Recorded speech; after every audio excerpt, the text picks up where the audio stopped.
Paytaxtda növbəti yaşıllıq ovu. Bu dəfə paytaxtın Nərimanov rayonunda yaşıllıq məhv edilib. İstismar müddəti başa çatmış binanın həyətyanı ərazisində ağacları kəsənlərdən danışacağıq.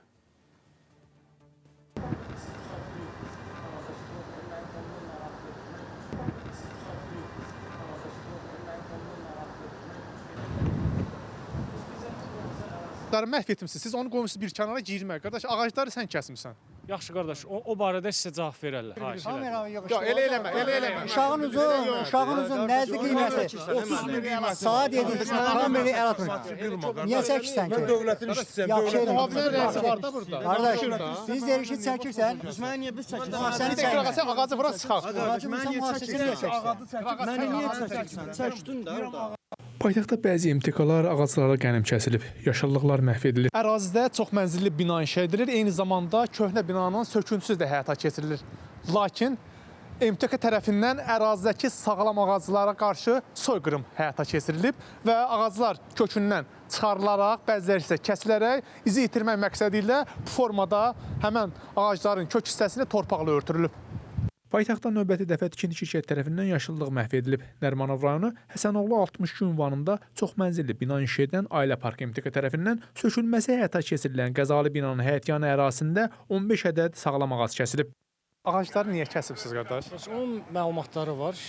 Yəni Məlumatı var. mən sizə o barədə heç nə deyə bilmərəm. Sökülən binanın keçmiş sakinləri əziyyətlə əkib becərdikləri ağacları qorumağa cəhd etsələr də, tikinti şirkətinin əməkdaşları onların bu yalvarışına və narazılığına məhəl qoymayıb. Kəsilən ağaclarla yanaşı ərazidə bir neçə sağlam ağac var ki, hazırda onların da həm kəsilmə, həm də məhv olma təhlükəsi var. MTK-nın bu əməkdaşı deyəsən bir ağacın kəsilməsinin cinayət tərkibi yaratmasından xəbərsizdir. Belə olmasaydı əgər 15 ədəd sağlam ağacı niyə kəsmisiniz sualına heç nə olmamış kimi cavab verməzdi. Mən onun sizə cavab vermək məcburiyyətində deyiləm. Ekologiya və Təbii Sərvətlər Nazirliyinə daxil olmuş məlumat əsasında MTK-nın ərazisinə baxış keçirilib və ağacların kəsilməsi ilə bağlı akt tərtib olunub.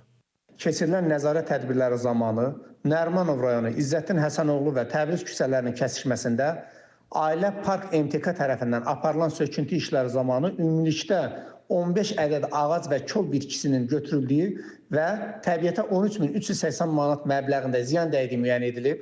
Faktla bağlı akt tərtib olunub. Təbiətə dəymiş ziyan məbləği cinayət tərkibi yaratdığından məsələyə hüquqi qiymət verilməsi üçün toplanmış sənədlər Baş Prokurorluğa göndərilməsi üçün hazırlanır. Əraziyə yeni yaşıllıqların salınması ilə bağlı MTK rəhbərliyinə tapşırıq verilmişdir. Məsələnin hüquqi tərəfinə nəzər salaq. Cinayət nəticəsində vurulmuş ziyanın 2 misli miqdarında cərimə və ya 2 ilədək müddətə islah işləri və ya 2 il müddətə azadlığın məhdudlaşdırılması və ya 3 ilədək müddətə müəyyən vəzifə tutma və ya müəyyən fəaliyyətlə məşğul olma hüququndan məhrum edilməklə və ya edilməməklə 3 il müddətinə azadlıqdan məhrum etməklə cəzalandırılır. Qanunvericilikdə yaşıllıqların məhv olunmasını təkrar törədən şəxslərə qarşı sərt cəza tədbirləri nəzərdə tutulsa da, təəssüf ki, paytaxtda ağacları kəsərək təbiətə ziyan vuran şəxslər dəfələrlə eyni əməlləri törətdikləri üçün məsuliyyətə cəlb olunublar. Rəşad Vəkiloğlu, Rəşad Əkbəroğlu, Space xəbər.